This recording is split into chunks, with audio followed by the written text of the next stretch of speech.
Hey, what's going on, everybody? On today's show, AI humanoid robots are getting smarter, it seems, by the day. And the question is, are we ready? Do we know where we're going to start seeing them? Is it going to be in the house? Is it going to be in the factories? Are we going to start to see lots of humanoid robots working together in teams?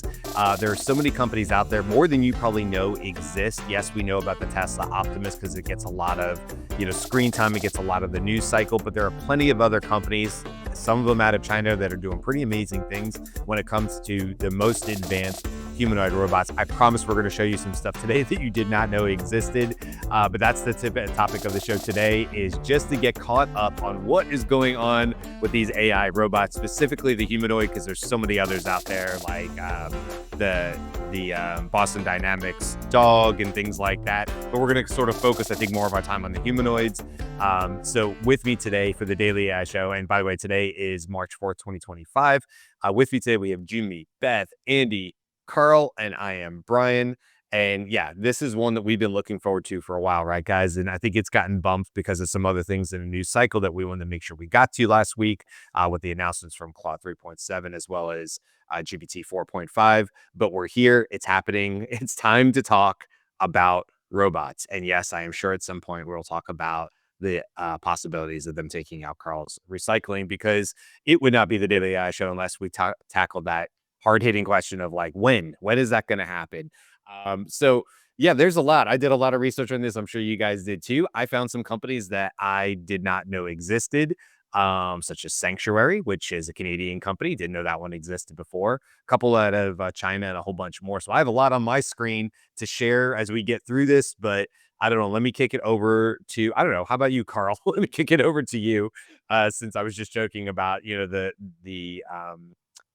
recycling. But all kidding aside on this, there seems to be a couple of different paths here, right? We're seeing general purpose robots start to emerge, where we're seeing humanoid robots where the intent is absolutely to be in the home. It's about maneuvering through a house with thousands of different variables. Carl, your house and my house are probably drastically different, despite the fact that we would both say these are our homes. How a robot would have to work through that space, whether there's pets, whether there's babies crawling on the floor, and all the other variables that could possibly happen in a home. There's those robots. And then obviously we're seeing robots that are really sort of focused on factory, tough spaces, jobs that, humans no longer want to do because they're dangerous or boring or repetitive or a thousand other reasons. So there's a lot of different areas here, but like, I don't know what, as you see it, like, what are you most excited about, I guess, or just generally, where do you see us right now when you sort of research these humanoid robots? I think for overall, there's a lot of like demos and things happening in I guess I've been more focused on in robots in China rather than ones in the United States, more so um not necessarily autonomous, but more just controlled. Um and I think that's kind of where, from a consumer perspective, y- I think we're still a couple years out. I know people are like, well, maybe next year, like, yeah, but general purpose, probably not. And there's still a lot to do. You The demos are cool, but I can't remember which show it was that we talked about. Why are you building robots that are human looking? Like, wouldn't you build robots specifically for the task you're trying to do to make it the most optimal it should be? Because from a consumer perspective, yes, but if you're gonna do it from a business perspective, whether it's in a factory or the specific tasks that is repetitive, then you'd obviously make a robot that was the most efficient to do that thing, rather than try to do something that mimics people. Because right now it's like mostly people can outdo robots. Not like, if you try to compare it from an AI perspective to a human perspective, and you put that in the robot perspective, I'm thinking we're what, GPT 1, 2, maybe, from a robot perspective. Like, any of us or anybody in the chat can outdo any robot in generally form. Um, Is that sure, true? Would you say that's true? I say I can outdo any robot from a from if we took a look at from a that's why I mean, if you try to do it for one specific task, maybe you can outdo me. But if you want to say it's a human to human, any human would outdo any robot. So you're I don't saying think just you're saying no, like general intelligence as we might talk about, or generative general AI intelligence actually doing like actually tests, right? moving.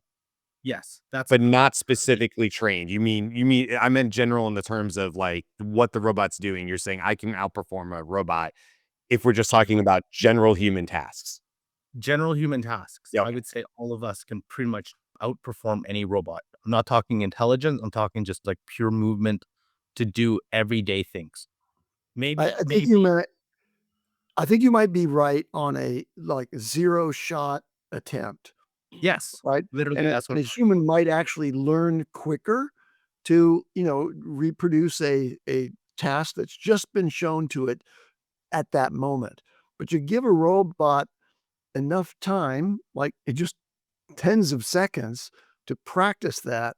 And I think all the robots that we'll see demonstrations of now, like including the Kung Fu robot, which has made a Right. lot of news in the last little while, they're going to be able to reproduce with excellent fluidity and dexterousness. They're going to be able to reproduce that better than a human very, very quickly. I don't mean in terms of months. I'm talking about right now, the robots that are being demonstrated, but not necessarily applied in real world environments. They can do far more than I think the typical human can. Okay, I'm gonna push back on that then. So why aren't they being deployed? If you say it's true that any robot can be trained within seconds on any given task, then wouldn't that be, I'm gonna take this stand just for this case on it. Wouldn't you deploy these to do multifunction tasks then? If then the argument is, okay, take a look at this. In 10 seconds, you can do it. 10 seconds, you can do it. Wouldn't you just train it all once and then you have a fully functioning, capable of anything we can do? Yeah, So we're there are. missing no, we're missing 2 of the parameters, right? Or we're missing 2 relevant parameters.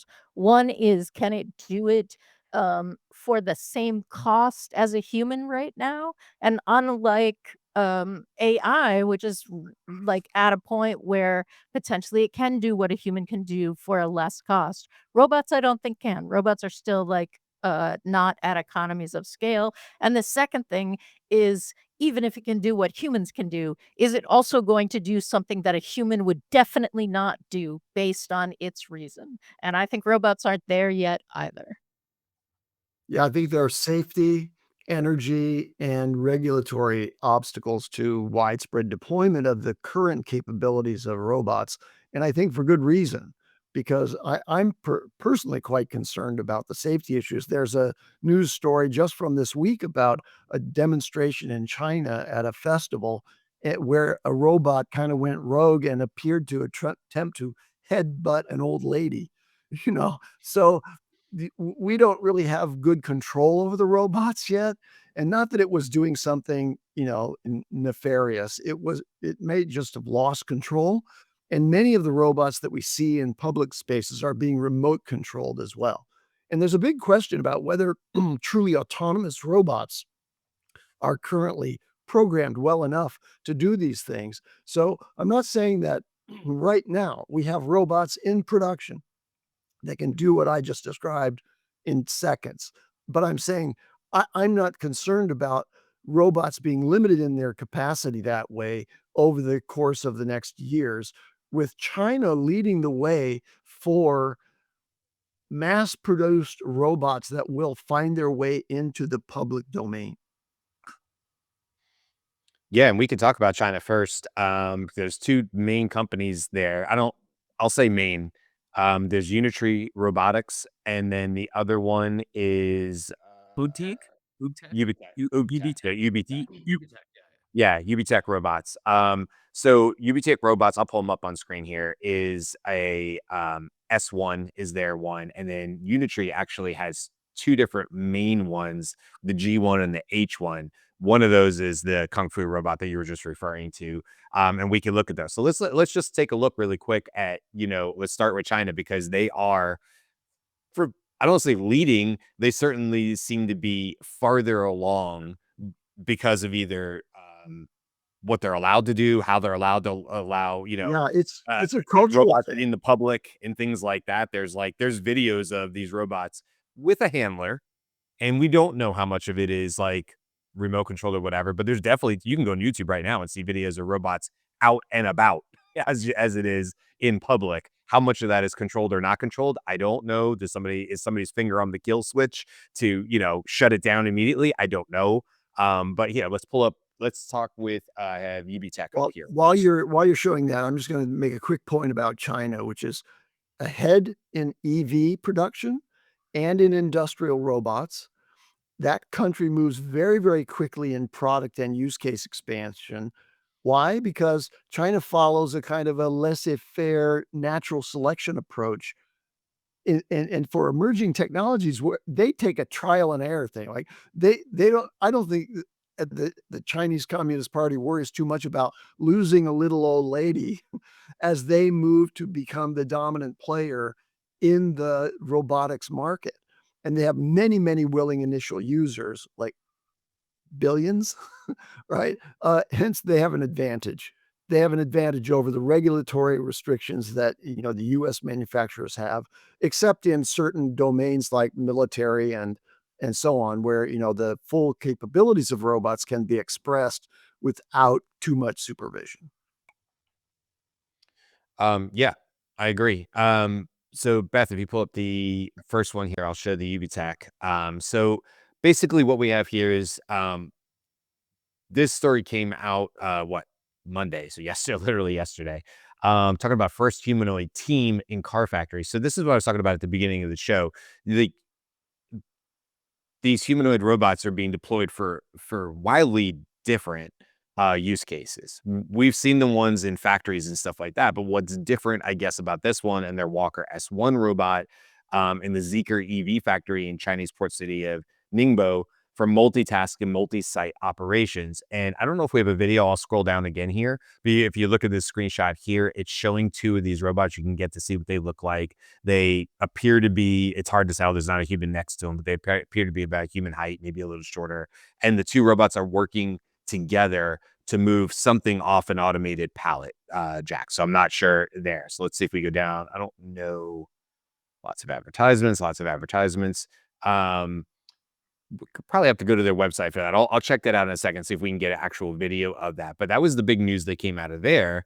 And now if we go over to Unitree, then we can kind of see this is the Unitree G1. I love that it says contact us for the real price.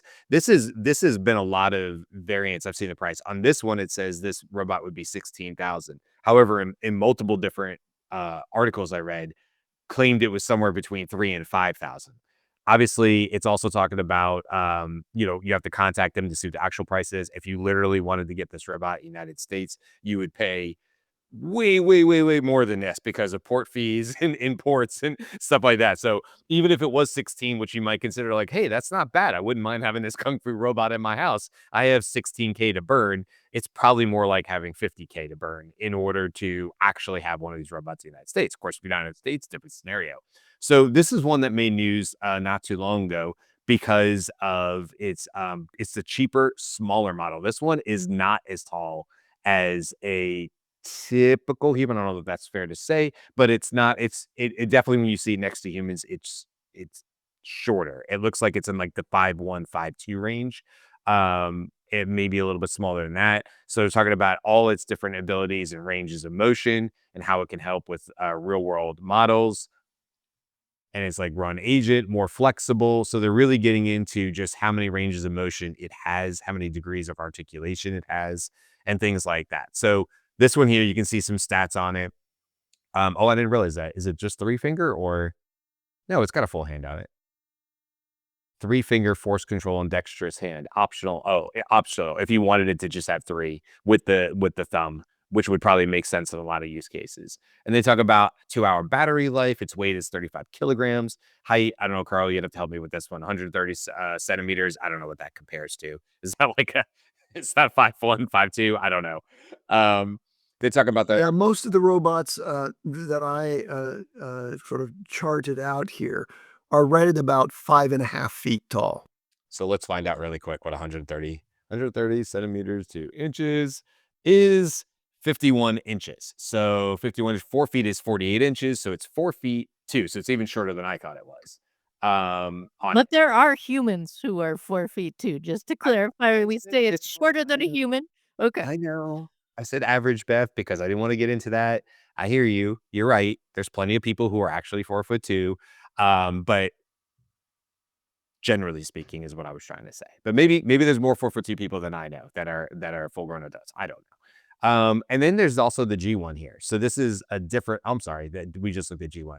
There's the H1, which is much more expensive. We were just compared their pricing on their page. One was 16,000. This one is 90,000. It is taller. It's showing it here without hands, but I think I've also seen it with hands.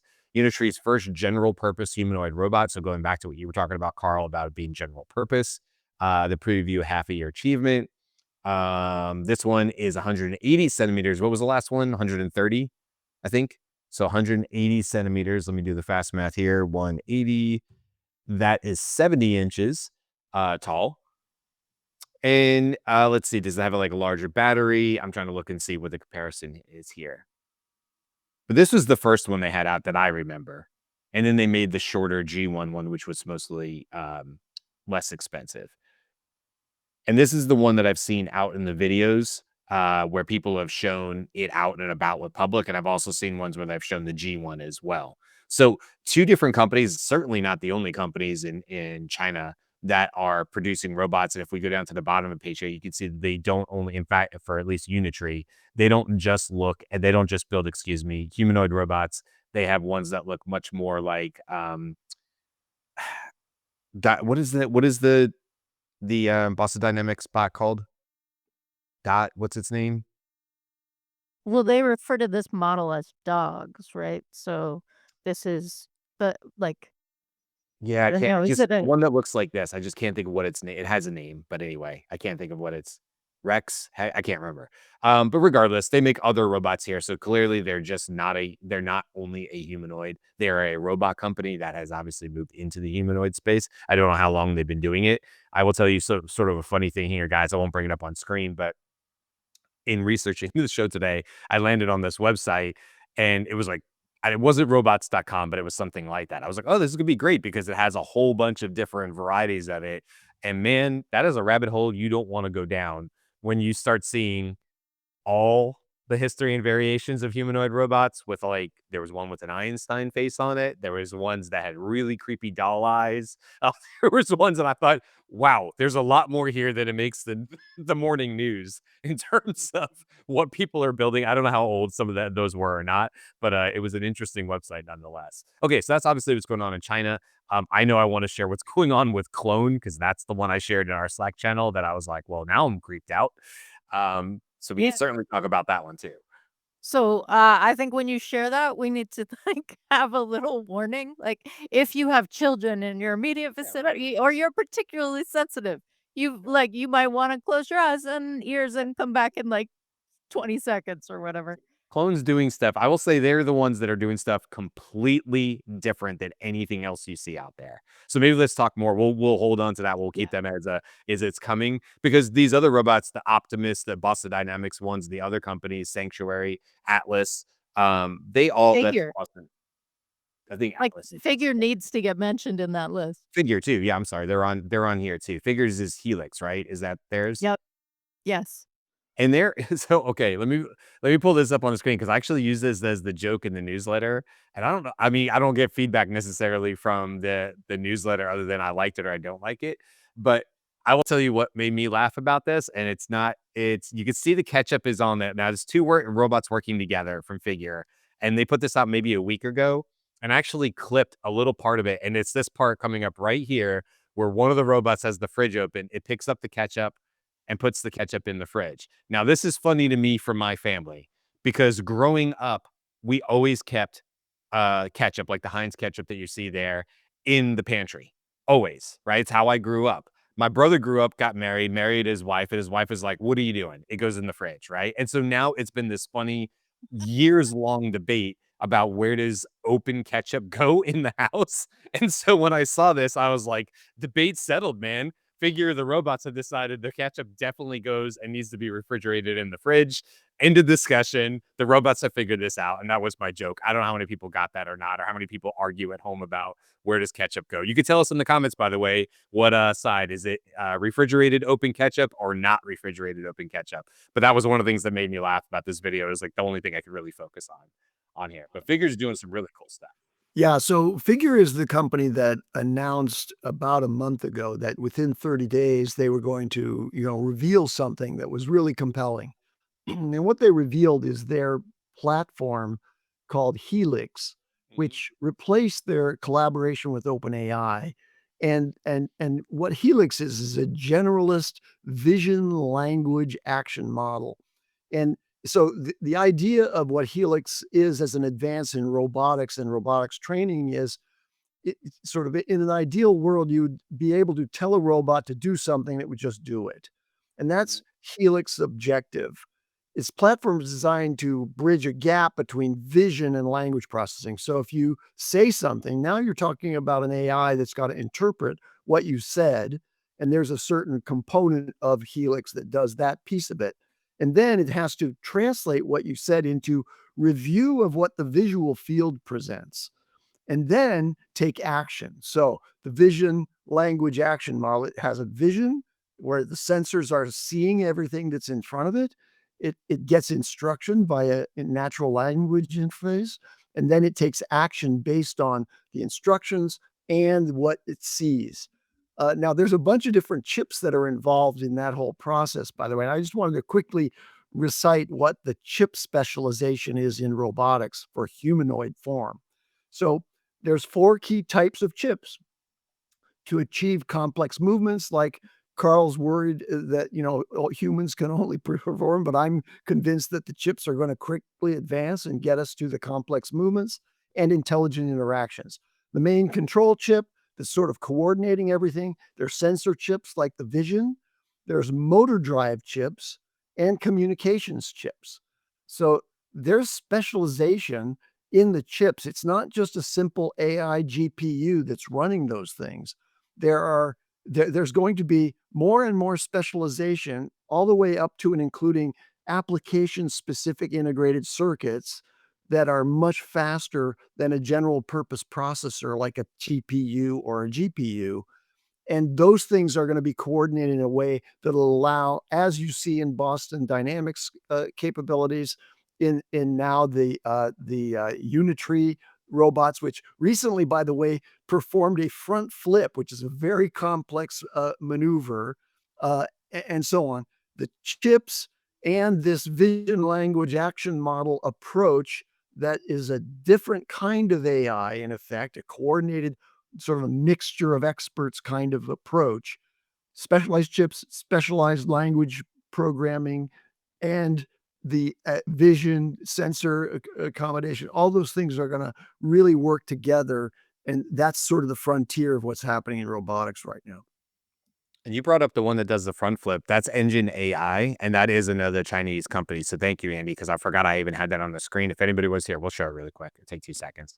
This is the robot doing a front flip, if anybody didn't see it. And they talk about how much harder, obviously, just like it would be for a human to do a front flip over a back flip, because you can't push off the legs to generate the power to go backwards. So ask any gymnast, like my daughter did gymnastics for years, doing front flips drastically harder than doing back flips. Oh, good. It was even slow motion. Even better. All right, we'll look at it one more time. So what I love about it is it throws the arms 360 in order to get a lot of momentum, and which I think is awesome. Obviously, a human can't do that, but who cares? It's still super super cool to see. So yeah, this is Engine AI. I don't know the Chinese. There's a Chinese name that's not Engine AI. But regardless, yeah, that's another one. So good call out on that one, Andy, because this just came out. What? Well, 7 days ago. Yeah, like a lot of the stuff we're talking about, guys, today. I'm so almost glad. I mean, sometimes these things happen with this show. I'm glad this show got delayed. We would have missed three of the 9 humanoid robot stories. We would have missed in the last 7 days. Like it's crazy. So I'm sure a week from now, there's gonna be 3 more. And we're gonna be like, oh, and we could have put that on the show. So we'll do that on our 2-week recaps when they come up, because that's always a perfect time to do that. Okay, so we have other robots to talk about. We could talk about with Boston Dynamics, which we talked about before on the show. We could talk about Tesla. So we have the Atlas robot from Boston Dynamics, who we've seen working together. If you remember a couple weeks, month ago, and I'll pull it up on screen so you can see what this is robotsguide.com. If you want to go see all those weird creepy ones, it's robotsguide.com. I'm just going to pull up this page because it shows you what the Boston Dynamics one looks like. This is called Atlas, and it says Atlas is a fully electric humanoid robot. Unlike previous generations of the robot, the version doesn't rely on hydraulic actuators and is lighter and more compact. Is also being stronger, more dexterous, capable of dynamic motions. This is the one, if you guys remember, we talked about it on the show because we were talking about how creepy it is, how it gets up off the floor. You guys remember that from like a couple months ago, and it just spins the legs, and then it does that very weird, Jimmy, like creepy movie move where it starts going in the opposite direction, and about 2 steps in, it spins the torso and starts going in that direction. And we were all talking about at the time, going like, yeah, no, that's a creepy way to get off a floor. And that's also a creepy way for a robot to start coming at you, is if it starts walking towards you backwards and just spins its upper half and keeps coming at you. So that was some stuff we saw, but they were demonstrating obviously all the actuators and things that Atlas can do. And if you do remember, the one before this from Boston Dynamics has been retired. It was much beefier. It had all the hydraulics and it had a huge backpack on it. But that was the one you would see be super dexterous, and they would have like they would have the simulated like construction zones where it was picking up large, like let's say bags of cement or whatever, and carrying them up. It was showing how it could move through space. I mean, Atlas is probably, if I had to guess, half the weight and half the size, and still almost as capable of it. So, obviously Boston Dynamics has been in this industry for a really, really long spot. I think it's Spot. Spot's the name of the dog. That was going to drive me nuts to the end of the show. Spot the dog. Absolutely. So one of the well, I'm trying to figure out yes, collaborative co-robots. Um that's one of the pieces, the coordination that like you can create robots that are designed to coordinate, to come together to make something happen, Brian, and what you just said about putting them in so that they're taking over a larger workspace. But part of that is if they have the cobot feature, Mhm. um, that then it's like something can turn on and uh, all I'm coming up with is the word swarm. So if your particular nightmares are about swarming robots, sorry, Yeah. but basically the idea uh that the whole that the robot posse becomes aware of where all the other robot posses are, right? Mhm. So you can move from being an autonomous one robot to a collective robot coordination. And I think that's both really interesting, and also when we talk about robots in warfare, that's of course a great advantage in that, and really bad for humans, I think. There, but also swarms would be, there's a lot of positives from swarms. I know that sounds like, wait, what? But I mean, look, yes, I talk about firefighting because that's what I used to do, but police work, I think exactly the same. Yes, I'm Mhm. sure there's Yeah. negatives. There's negatives. I get it. People will be like, hell no. The police aren't going to have swarming robots, but there's a lot of reasons for good law abiding citizens. While you might be in favor of that, number one, de-escalation of scenes. Number two, severely dangerous scenes for humans to be in, obviously, where you might really prefer 15 or 20 coordinated robots handling a scene that couldn't otherwise be done safely by humans. Obviously, in firefighting, I 100% believe that the days of, I don't know if it's my lifetime, but the days of seeing humans go into burning buildings are numbered. They're numbered. Why would we continue to send human firefighters into burning buildings that can collapse if we ultimately have a robot that can handle the exact same thing? Not only same thing, let's be honest, drastically better. Because if I was in a scene, I didn't have all like these super high tech heads up displays. I'm not even kidding when I say when you're in a burning building, if you can see your hand this far away from your face, you're lucky. It's not the movies. It's not, oh, everything's burning around and there's the person dead in the corner, the person that I need to in the corner. It's literally by feel. It's a very, very, very weird situation. You might as well have a blindfold on. Robots don't necessarily have to have that. They can have Nope. LiDAR and radar and heat sensors, and they can be totally blind in a burning house and still, because of heat sensors, be able to pick out where the human is trapped, hiding. A lot of times we'd have people who run the closets, these kind of things. And so I can see a lot of advantages of where we have AI robots where, I mean, again, why would you send humans into burning buildings if there's just no longer a need to do that? So collaborative robots, cobots have been renamed in the chat, so we just need to give Jude naming credit.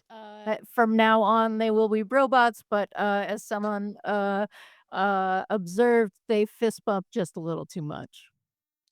That would be hilarious to see a bunch of robots and then to see the humans be like, could you get back to the task? And they take just a little too long high-fiving and congratulating themselves on whatever they did. I kind of in my head envision the dude perfect version of the bots where they're running around and celebrating. You're like, guys, it's not okay, can we just get back to what we're supposed to be doing?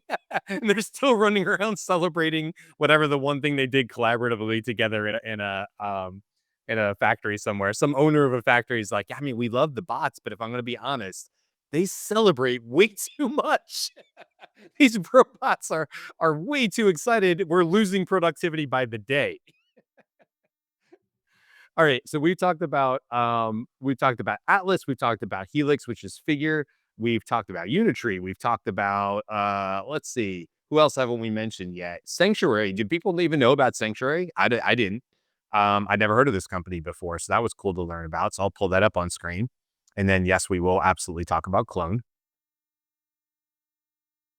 This is Sanctuary AI. When I did the Perplexity search, I believe they are a Canadian company. They really, really focus. You can see here on the screen, they're doing like super close-ups of it, of what it's working. They really, really seem to focus on the dexterity of the hands and the grippers on the hands. It says machines that work and think like people. Sanctuary AI is on a mission to create and deploy millions of industrial grade humanoid robots to help address growing labor challenges. So, and the rest of the website does definitely focus on that. So again, this is back in the area of um, work that humans no longer want to do.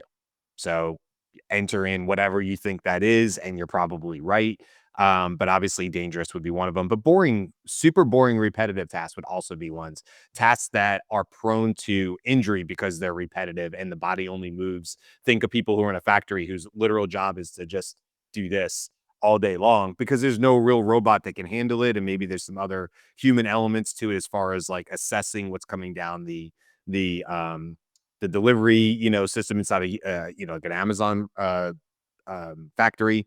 You can see why there would be value in maybe robots like this that, cut way, way down on the job injuries, OJIs, and things like that. Here's a little better version of it because everything else is sort of super close up. We envision a future where our Phoenix robots are indispensable part of automotive manufacturing and logistics, securing the continued flourishing of our civilization. By the way, anytime you guys see these M dashes down, do you just assume this was written by AI in some way?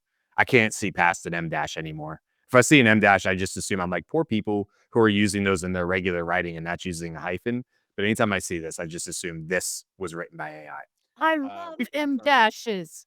What's that? So I love M dashes. I feel like Do you? now For real? I totally do. Yes. Oh, see, I never wrote. It's different topic, obviously. I never ever wrote with M dashes. I would have just used a hyphen.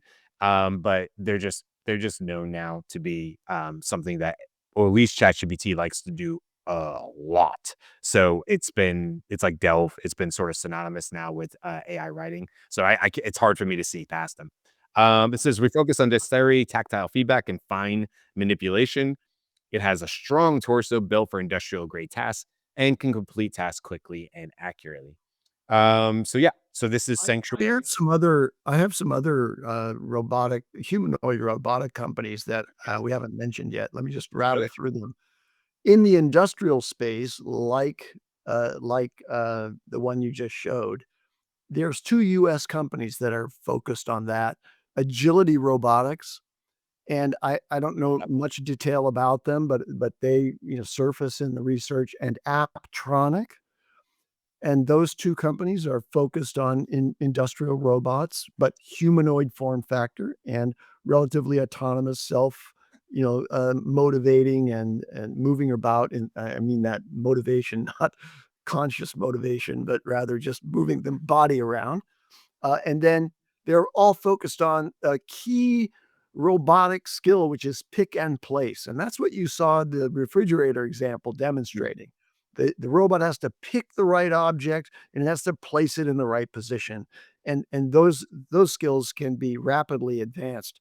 But I really want to jump to some European ones, actually ones in Scandinavia that are going to be of particular interest to Carl if he returns. 1X Technologies from Norway is focused on the home market, and they're developing a robot that has a knit suit technology that makes it less likely that you're going to run into a very hard metal object that doesn't have any padding on it. So the knit suit technology, which I don't know anything about, but anyway, that's going to enhance human robot coexistence, reducing injury risks when the robots interact with humans in the home space. And they're focusing on meal preparation and laundry tasks. So that's an interesting one. The other one that's interesting from Europe is PAL Robotics from Spain.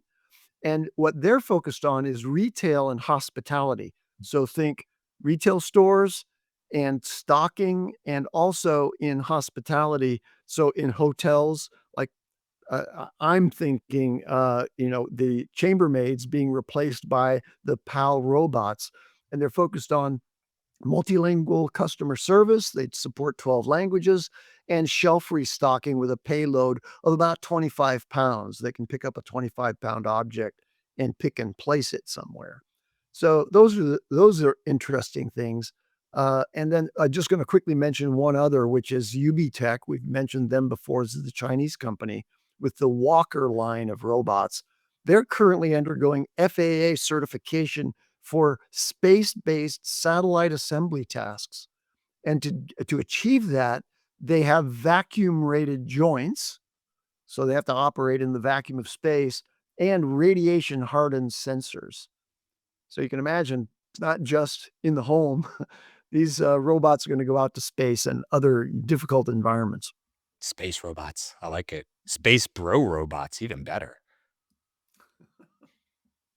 Speaking of, this is a good time to say that we're doing another sci-fi show on Friday because this is a really great sci-fi topic as well. June me, what are you thinking?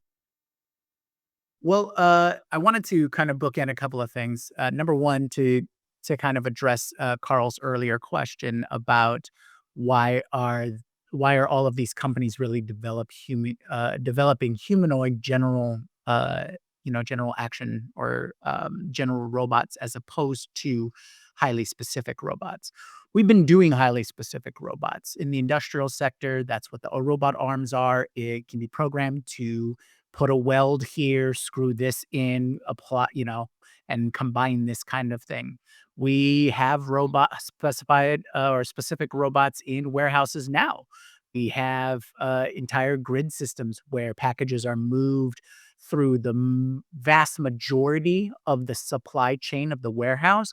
And then in the end, we have the humans there for identification and discernment, right? That's kind of stuff that we were talking about earlier, where people are at the end of routing the package because they can see, oh, this is in the wrong place, or this needs to go here or here, those kinds of things. The general purpose is so that it can fill as many roles, and this is kind of what I think Figure and Tesla are focused on, is the general purpose robot or the humanoid robot fulfills various roles, and they believe through their evolution and development that they can fill all of the roles, right? Andy, you just mentioned space robots. Well, if you could take a humanoid robot and just apply the space package to it, then all of those space-based data centers that we're going to have in the That's right. future can have a localized robot for maintenance, upgrades, all of those kinds of things. where SpaceX or whoever can then start updating or just providing supply packages or supply runs to those kinds of places, right? You want a humanoid robot so it can live and exist along with humans. So the cobot, right? If you want a robot in the home, it has to be able to be accepted and adopted by the humans of that household. Also, like you said, Brian, those dangerous situations or dangerous environments, like you were talking about, Andy, that's a key place. But humans still need to have that level of control or adaptability or final say in the loop. And that means humans have to be able to fix it, use it, move it, whatever. And that means a humanoid robot can be put into place to achieve the exact same, dexterity types of functions and things like that. And then, of course, there is the transitional period. And earlier I was reading basically an investment assessment of robot companies and what they have found in terms of research for what they think the adoption cycle is going to be. And they think it's going to be similar to like how early automobiles were adopted, right? They compare that because before people had automobiles, right, didn't know how it was really going to be integrated. We've seen the concept before. We know what a carriage was, right? And those kinds of things. But this is such a leap in the capabilities. It's the same with robots. We've seen robots. We know kind of what they can do. But a humanoid robot, it's like, oh, this can be developed to do everything a human can and be everywhere a human can be. And like with all of our technology and machinery, the more that we make and the more it's adopted, the cheaper it'll become. Some estimates are, after 15 or 20 years, it'll come down to like $10,000. Right now, real costs of robots from the low end to high end is anywhere from 30K to 150K. So, as that progresses, it'll become, less and less expensive and adoption will be increased. But there's that transitional period where, you know, like you said, Brian, all of the jobs that people don't want to do, or all of the jobs that cost so much to maintain for businesses, they're going to be replacing with these robots as they become more and more uh, uh, less expensive, I should say. Yeah, 100%. Cheaper. I don't know what the numbers are, Jimmy, but OJI, on the job injuries, are massive costs to certain industries, not everywhere. When I worked for between high school and college, I worked for Delta Airlines, and during the '96 Atlanta Olympics, I worked for Delta. My dad worked for Delta, but I was just like, I was a kid, right before college, and so I worked baggage handling and literally loading bags onto the planes, right? So crawling up underneath the bags. I was 18, 17, 18, whatever I guess I was 18, probably something like that. And even at 18, being more mobile, dexterous, and all that, I would often get sent into the smaller spaces because you had guys and women who were working there who were, 30s and 40s, and been doing that career their whole life. And they just simply didn't have the range of motion anymore because of that job. So not only was it just like your immediate on the job injuries, they had long lasting repetitive movement type things where they've been crawling into these spaces for years upon years. And depending on the airline, it's not, again, not like the movies. There's not a downstairs on the plane. These are like crawl spaces. And so I would often be tasked, because I was the summer help and I should be. I was often tasked to go do those things. Even with all of that, I got an on the job injury during just that summer part, because there was two exact containers, white containers, that came up the conveyor belt into the thing. And I reached and grabbed the first one, and they have the weights on them. And I read the weight of the first one. It said 20 pounds or whatever. And I grabbed it and threw it to the side for it to be loaded. There was an identical one behind it. I grabbed it as if it was 20 pounds, and it was 120 pounds. Identical case. Just didn't think to read this, young, dumb, and stupid.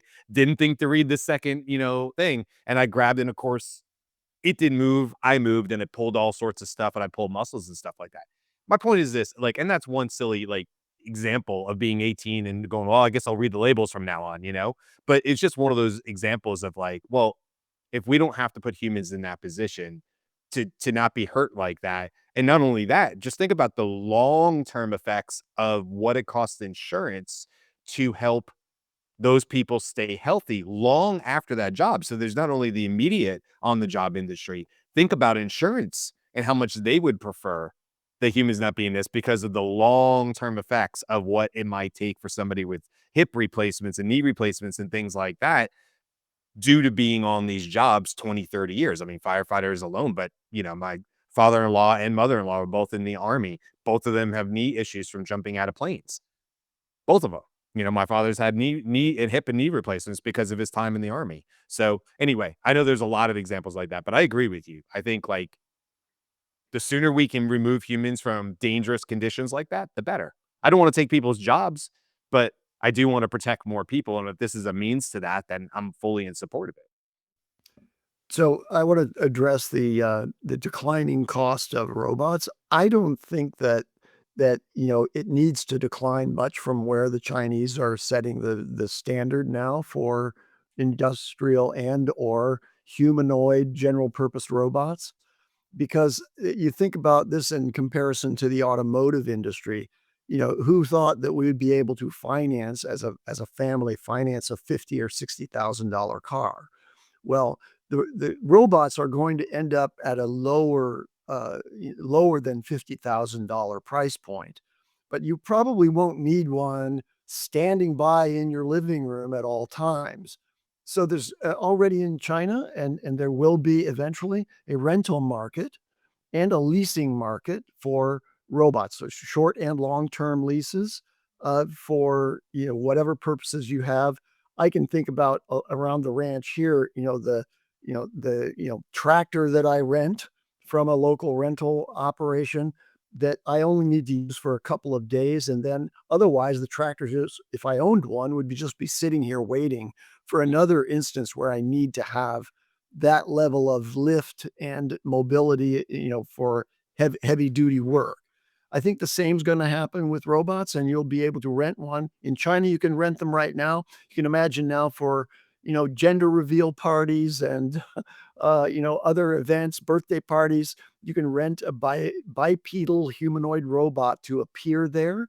And then that gets into the question of safety because, now you've got a 120-pound object that has, lifting capabilities and is a very hard metal thing interacting with the children. How do you control that when anybody can go out and rent one because there is not regulation yet around these things? You can rent one of these things without any protections, and there's no clear legality or legal structure around who's responsible if somebody gets injured by a robot that you don't even own. I just rented it, and now it was on my property. Is my property liability, at risk here, and so on? So there are a lot of things to be solved before that happens, but I'm not so concerned about the price, obstacle to this. However, it is true, and this is to Carl's early point, that is the actual number of units that will be produced, even though the possible range is in the tens of millions of units, even in the next number of years, is probably be squashed down to the range of about 1 million units making their way into the marketplace, just because there's competition from humans, right? And then there's also specialized robots that are going to make these humanoid robots not quite so appealing because an automated guided vehicle might suffice on wheels, and or industrial robots that have very limited purpose, like the robotic arms and so on, might be useful in certain contexts, and you don't really need a bipedal humanoid to do it. If you guys are okay with it, because I know we're getting short on time here, I do want to pull up. I know we've teased it long enough. Let's pull up Clone because Clone are building robots. Don't look like any other robot out there. So let's look at them because this is something very, very interesting. Let's look at the video that creeped us out, and then let's look at their website. Go ahead, Beth. What? And we, is it, I don't see it's shared yet. Um, I'm joking, but not joking about the warning, the trigger warning. Seriously, they I haven't stopped thinking about it. It's I still say it's the music. You guys could be the you guys could be the things. Hopefully this doesn't cause us any demonetization because this is a No, they used the track from Oppenheimer, but we'll play just a little bit. Hopefully we'll be okay and they you don't need demonetize our show. It could because it's a track. But we'll play a little bit of it. We won't play too much. Yeah, yeah. All right, here we go. Let's try to keep it down to under 15 seconds. Yeah, for sure. Okay, so this is what we're talking about. This is Clone. We'll show you their website in a second.